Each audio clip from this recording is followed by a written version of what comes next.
Estamos con Cándido Méndez, secretario general de la Unión General de Trabajadores, y estamos a pocos días de que comience el 42 Congreso. 22 años al frente de la UGT. Si te pregunto qué balance, pero un balance sintético de esta... Bueno, yo creo que estos 22 años para mí personalmente han sido años decisivos, trascendentales y han supuesto pues una experiencia formidable que no tiene ningún tipo de parangón. Por lo tanto, lo primero que quiero decir es que yo estoy en deuda eterna con las afiliadas y afiliados de UGT, que me han renovado la confianza a lo largo de sucesivos años. Y luego creo que en estos 22 años la Unión General de Trabajadores ha sido un protagonista esencial dentro de toda la dinámica de defensa de los derechos de las trabajadoras y de los trabajadores de nuestro país, y ha sido también protagonista esencial de los cambios. Ha habido cambios que nos han llevado a desarrollar lo que es la doble lógica de la estrategia de un sindicato como es la Unión General de Trabajadores. La negociación, ha habido acuerdos importantes en materia de salarios, en materia de pensiones, y ha habido huelgas importantes, de tal manera que a lo largo de estos años hemos tenido, porque no cabía otra alternativa que desencadenar huelgas. Quizás lo más llamativo del capítulo de las movilizaciones es el hecho de que a un gobierno, más que merecidamente en un año, cosa que no tiene precedentes en la historia de los movimientos sociales en nuestro país, hemos tenido que convocar dos huelgas, que fue al gobierno del señor Rajoy en el año 2012, ¿no? Y en ese periodo que efectivamente ha habido cambios drásticos, sobre todo a raíz del inicio de una crisis brutal que ha castigado a la clase trabajadora de este país como no lo hacía desde hacía mucho tiempo. En ese periodo, ¿cuál ha sido tu momento más duro, más difícil, que tú recuerdas ahora mismo? Supongo que habrá... Bueno, yo creo que la situación más dura para mí es el exponente de la situación tan dura que han vivido las trabajadoras y los trabajadores de este país, ¿no? Que yo creo que se puede concretar en el año 2012, cuando se asestan tres golpes que pretendían que fueran definitivos contra las herramientas que tienen los trabajadores para defenderse, ¿no? Que es, por un lado, la reforma laboral, que pretende arrebatarnos el instrumento de distribución de la riqueza fundamental para los sindicatos, los trabajadores y para una sociedad democrática, que es la negociación colectiva. El golpe al sistema público de pensiones, que se ha revelado como un pilar de sostén en unas condiciones mínimamente decentes de las rentas de las familias. Es decir, si algo ha quedado acreditado en la crisis es que hay que preservar las pensiones por encima de cualquier otra consideración, porque han sido el sostén de muchas familias. Sabemos que había familias que estaban en una condición distinta, mejor, y tenían el abuelo o la abuela, la tenían en la residencia, han tenido que sacar al abuelo o la abuela de la residencia para que pudiera comer el resto de la familia. Y luego, claro, la fatídica interpretación del apartado 3 del artículo 315 del Código Penal, que lo que pretendía era arrebatar la otra herramienta que tenemos los trabajadores, como es la defensa a través del ejercicio de un derecho fundamental de huelga. Ha sido muy duro, porque lo que ha ocurrido es que el gobierno ha aplicado unas políticas de austeridad muy duras, que ya venían del gobierno anterior, pero este las ha elevado a la quinta potencia. Y en paralelo, en vez de tomar medidas de acompañamiento para, digamos, amortiguar este efecto, lo que ha pretendido es profundizar en la herida social que provocaban estas medidas, con efectivamente el desarbolamiento de las herramientas de defensa democrática que tenían las trabajadoras y los trabajadores. Yo creo que lo que aconteció en el año 2012 en España no tiene precedentes, ni sociales ni democráticos. Creo que el gobierno del señor Aznar pues ha hecho aportaciones fatídicas a lo que es la salud democrática de este país. Y con eso es con lo que me quedo, ¿no? En este periodo luego vamos a volver sobre los motivos de preocupación que tenemos, o que tienes tú como dirigente del sindicato y que tienes de cara al futuro. Pero también te voy a preguntar por el momento que tú recuerdas como más agradable, más satisfactorio en este periodo. Bueno, mira, yo en el sindicato yo creo que se viven momentos, sobre todo momentos de reconocimiento en tus compañeros, y yo en ese sentido tengo salpicada esta trayectoria tan dilatada de momentos agradables, y lo digo porque es así, ¿no? En este caso no hay ninguna doblez ni ninguna impostura en lo que voy a decir.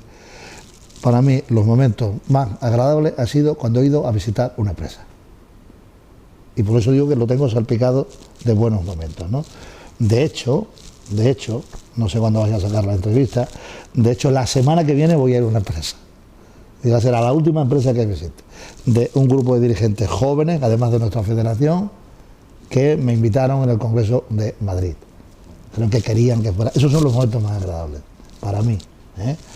Son momentos digamos, de satisfacción, porque es donde ves que la organización está entera.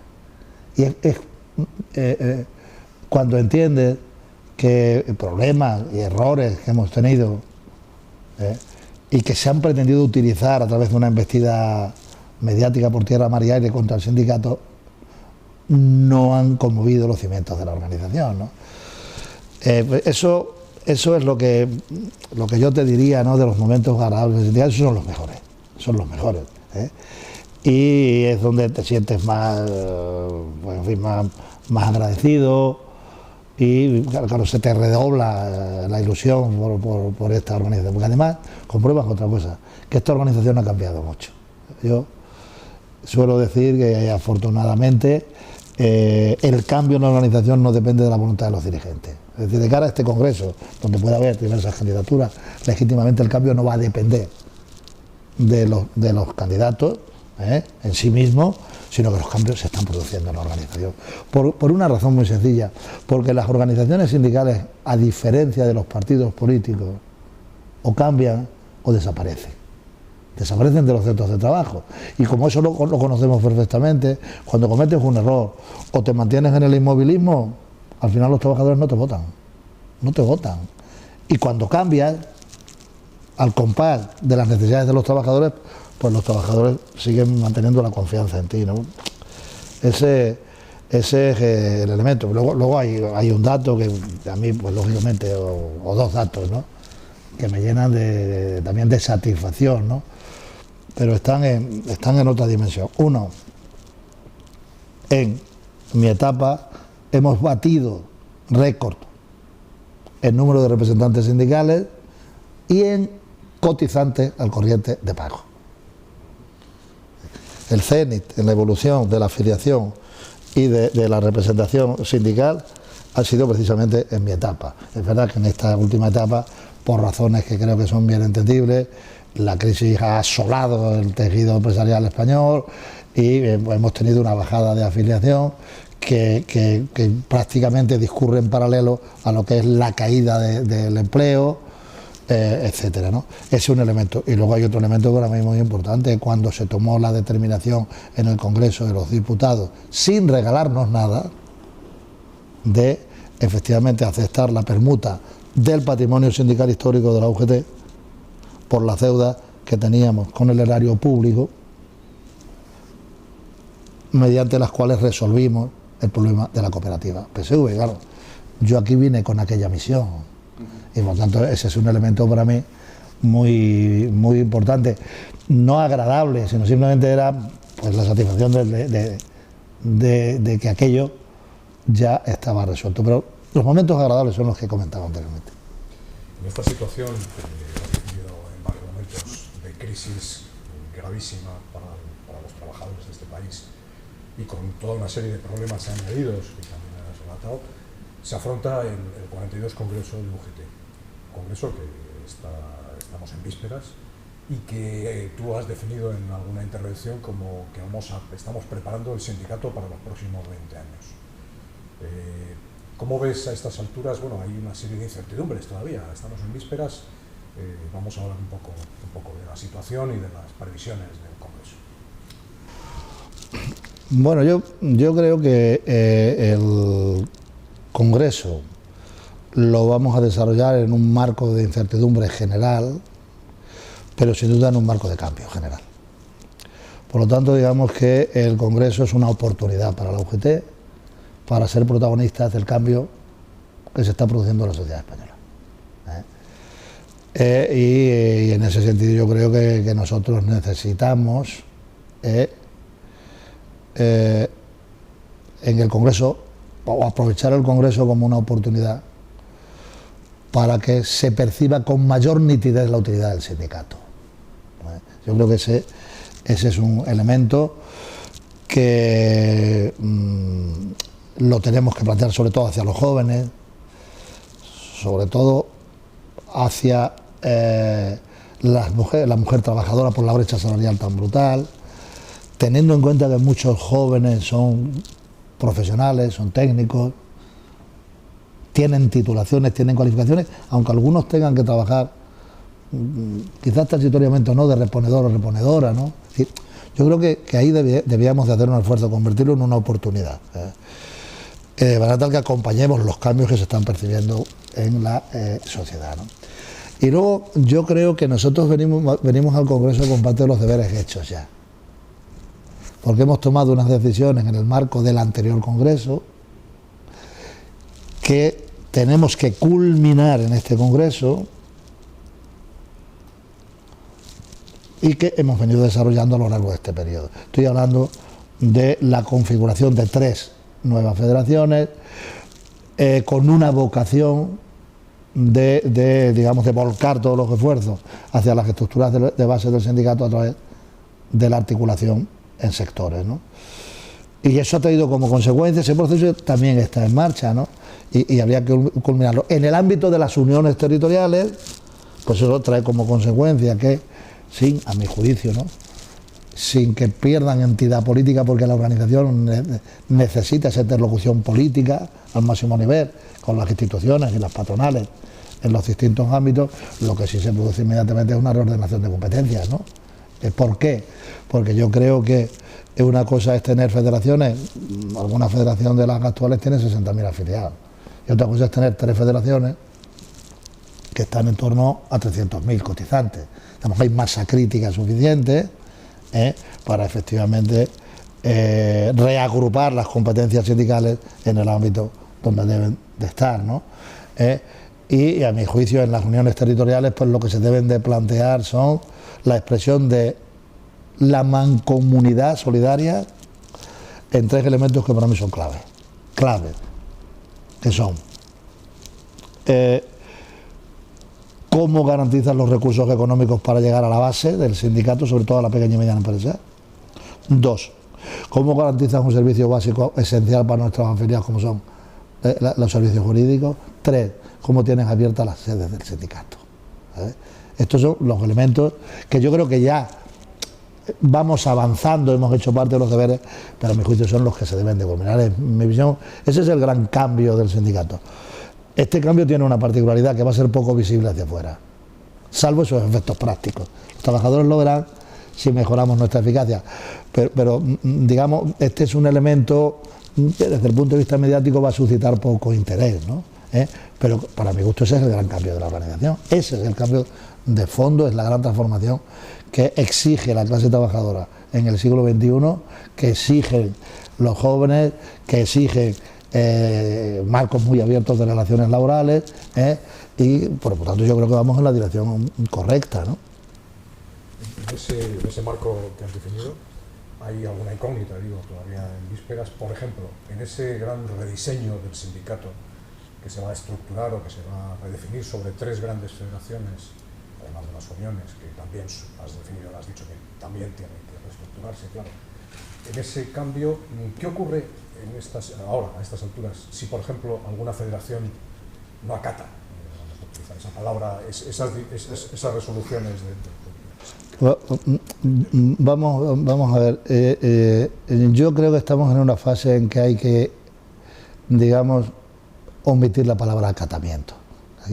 Aquí lo importante es que el convencimiento. Y claro, eso exige renuncia y transacción. Digamos, estamos en este momento en la situación política, social, interna de la renuncia y la transacción, dentro del cumplimiento de los objetivos generales, digamos, dentro del cumplimiento de los programas, estamos en la renuncia y la transacción. Y yo creo que ese es el elemento. Yo lo que sí veo es que se deben de perfilar con claridad las estructuras sectoriales, con claridad, porque en el sindicato tienen mucho peso las dimensiones territoriales, en las federaciones hablo, y entonces claro, eso exige un cambio de cultura muy importante. Y luego yo creo que todos debemos ser muy respetuosos y cumplir con la fecha límite que planteamos en el Comité Confederal, que por cierto nadie se opuso a ella, que es la del 22 de mayo. Yo creo que para el 22 de mayo la organización debe de tener adquirida como fecha límite la nueva configuración, porque tampoco lo que estamos como para perder el tiempo, sabiendo además que esto va a provocar a su vez una dinámica descendente y que hay que ultimarla, digamos, en los ámbitos inferiores, ¿no? Articularlo y llevarlo a la planificación.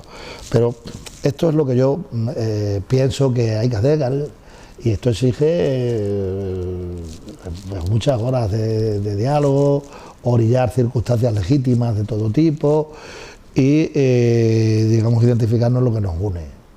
Y nos unen tantas cosas que nadie entendería, que en el caso concreto de nuestra federación, ¿no? Que no se configure esta gran federación de industria, y además no va a ser así, se va a configurar, ¿no?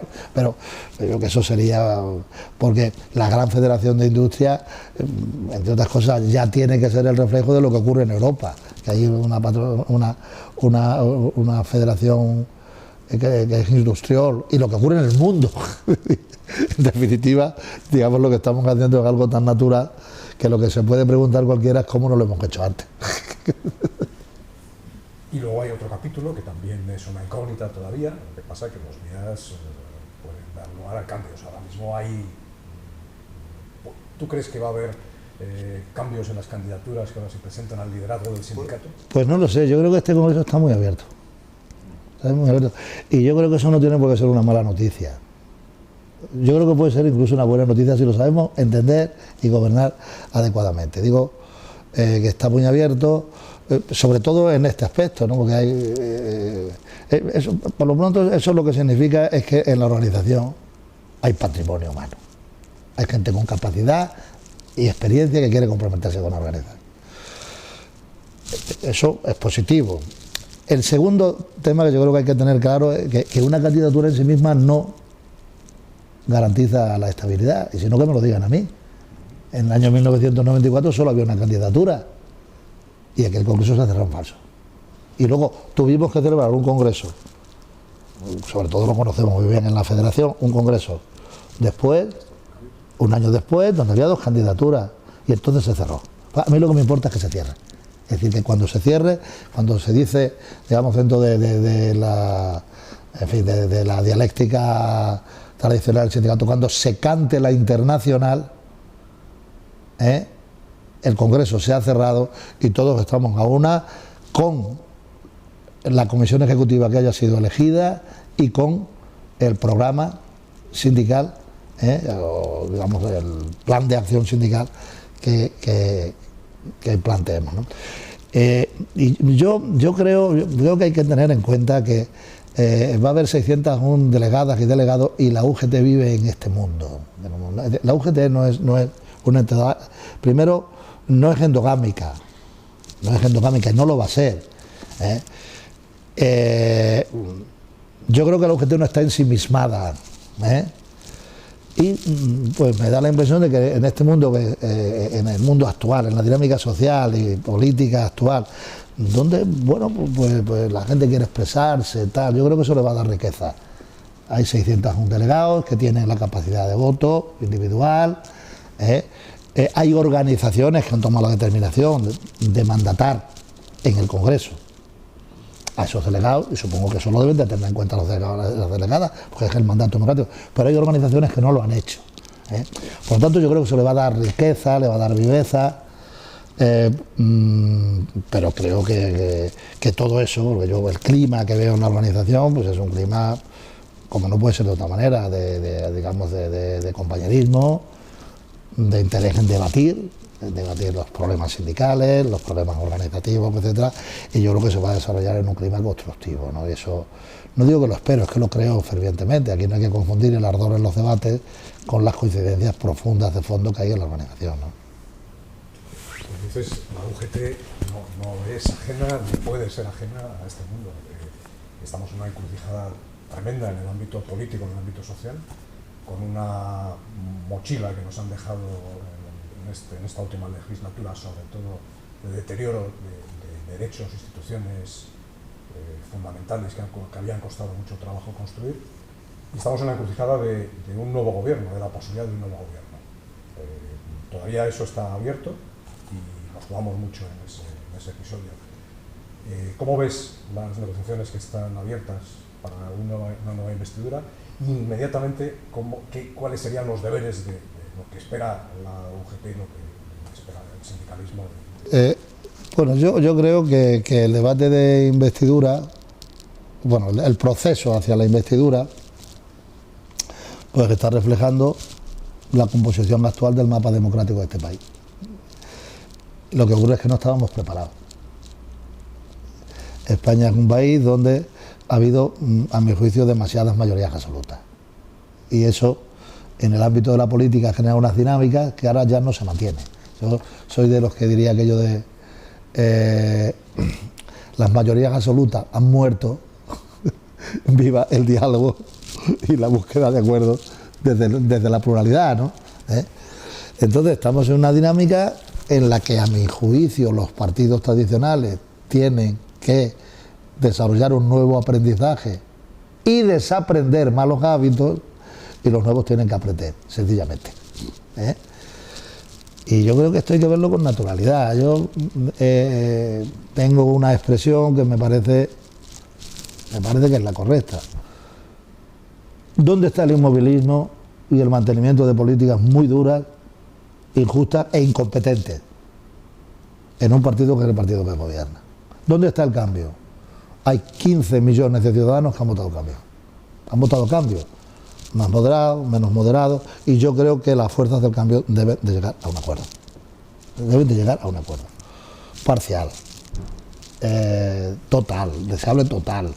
De gobierno.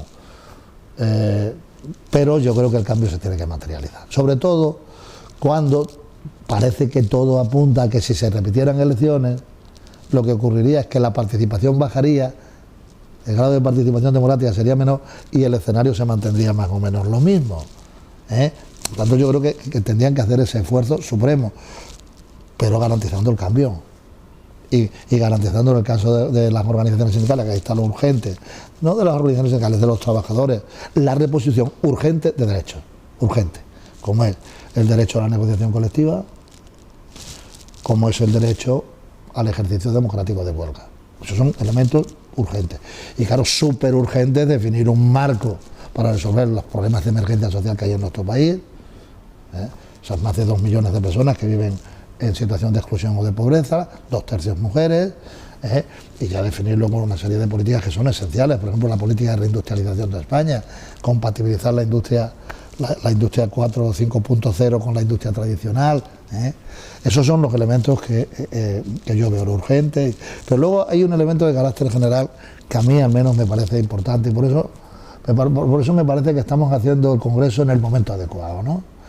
Que va a volver lo que nunca se ha perdido en el ámbito de las empresas, va a volver el interés por el papel de las organizaciones sindicales y patronales por la sociedad.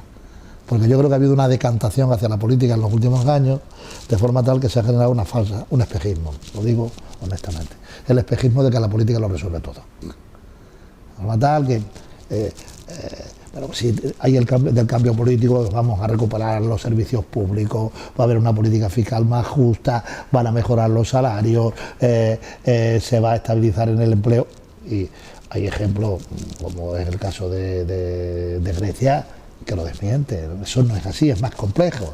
Entonces hay actores sociales. y actores como los sindicatos y las patronales, yo creo que van a recuperar, no en el ámbito de las empresas, que nunca lo hemos perdido, lo mantenemos, digo la percepción que hay social, que además interesadamente se ha acicateado de que los sindicatos son prescindibles, que estos sindicatos tradicionales pues son prescindibles, que tiene que venir un nuevo modelo de sindicalismo, etcétera. Yo creo que eso va a pasar, como se dice vulgarmente, al cuarto de la salud. Y ese es un elemento al que yo le doy mucha importancia, ¿no? Digamos, la política tiene límites y se van a expresar los límites, y los sindicatos tenemos potencialidad para resolver los problemas, como lo hacemos en el día a día, y eso se va a volver a reconocer, ¿no? Nuestro Congreso nos puede posicionar mejor o nos puede posicionar peor, digamos, en este marco, tal y como yo lo concibo, pero ahí vamos a estar, en cualquier caso. Es decir, eso es lo que no es indiscutible, es discutible. Y para financiar, dos preguntas. La primera, son inevitables en una entrevista como la que estamos haciendo. La primera es, aunque hemos dicho, tú has definido que la tarea que nos hemos propuesto, que se ha propuesto el sindicato, no es una tarea de personas, no fue de una persona, no es un tema de... Sin embargo, como secretario general de la UGT, ¿le darías algún consejo a quien te va a relevar en...? Me lo han preguntado, y yo el único consejo que le daría es que venga revestido de humildad. Y voy a decir por qué, ¿no? Yo vine aquí en el año 1994, tenía 42 años. Vine aquí porque así lo decidieron mis compañeros, ¿no? Venía de la comunidad autónoma más poblada de España y muy diversa, como es Andalucía. Llevaba 8 años de secretario general de la UGT de Andalucía. Allí protagonicé en circunstancias muy difíciles. Yo era el responsable de dirigir al sindicato en la huelga general del 14 de diciembre, donde hubo una confrontación muy fuerte con dirigentes del Partido Socialista, digamos, y yo creía que lo traía todo bien aprendido. Y cuando llegué a la Confederación, llegué a la conclusión de que no sabía nada. No sabía nada, porque esto es otra lógica. A lo mejor el ejemplo puede ser muy pedante, ¿no? Es como pretender, bueno, muy pedante no, reconozco que es excesivo, pero es como pretender con las leyes de la física elemental, pretender conocer las leyes del universo. Ahí hay que aplicar la física cuántica. Es lo que quiero decir, ¿no? Porque, bueno, el clima en Madrid es distinto. Madrid es una ciudad muy acogedora, la gente muy buena. Algunos me preguntan, ¿ahora volverás a Andalucía? No, yo me quedo en Madrid. A mí me gusta Madrid. Pero es que además es que tengo a mi hijo aquí, el otro hijo lo tengo en Alemania. Pero a su vez aquí hay un clima en el terreno político, mediático, muy duro, y eso solo se comprueba cuando hay que afrontarlo. Y yo, por ejemplo, con los medios de comunicación, al menos yo lo creo, quizás pueda estar equivocado, con los periodistas de a pie tengo muy buena relación. Muy buena, porque bastantes dificultades tienen en el desarrollo de su profesión, pero es una situación muy difícil. Eso es lo que yo diría, simplemente, ¿no? Por lo tanto, quien entre va a necesitar del concurso y del arrope de la organización. Y esta es una buena organización y estoy convencido que lo va a hacer muy bien, pero tiene que partir, a mi juicio, de esa idea, ¿no? Y la última pregunta, inevitablemente, es ¿cuáles son tus planes personales cuando dejes? Pues la verdad es que no tengo planes todavía. Lo que sí tengo es un convencimiento que tengo que estar a disposición incondicional de la organización, pero no puedo ser una especie de sombra alargada y patética en relación con... esta es una nueva etapa para mí. Yo he cerrado una etapa y es otra nueva etapa, ¿no? Entonces, yo no me veo como el vigilante de los valores de la organización, que ya la comisión ejecutiva y la organización ya saben preservarlos bien. No me veo así, ¿no? Por lo tanto, yo, estando a disposición, voy a tomar distancia. Que creo que es lo mejor. Creo que es lo mejor, porque para ayudar a cometer errores siempre hay tiempo. ¿sabes? Y además de los errores se aprende. Esa es mi opinión. De los aciertos se aprende más. Incluso lo que pasa es que los errores te dejan una huella. Entonces, ayudar, porque normalmente uno ve los temas, esto es digamos, una reflexión mía muy personal. Por eso yo creo que yo soy de una generación sindical que ya estamos o debemos de entrar en desaprender. Como he dicho, desaprender, porque tenemos hábitos. Tenemos hábitos, y entonces por el tamiz de esos hábitos analizamos temas que probablemente no se puedan analizar por ese tamiz. Y entonces puede ocurrir que a veces tu experiencia dilatada te juegue malas pasadas. Por eso digo que lo mejor es ponerse a disposición incondicional, ojo, eso lo quiero repetir para que quede rotunda y meridianamente claro. Pero, digamos, no está, como se dice, como el jarrón chino, aquello del jarrón chino que no sabe nadie dónde ponerlo, no. El jarrón que quede como el arpa en aquel rincón oscuro de la sala. Como decía Becker, veías el arpa, ¿no? Pues mucha suerte y muchas gracias.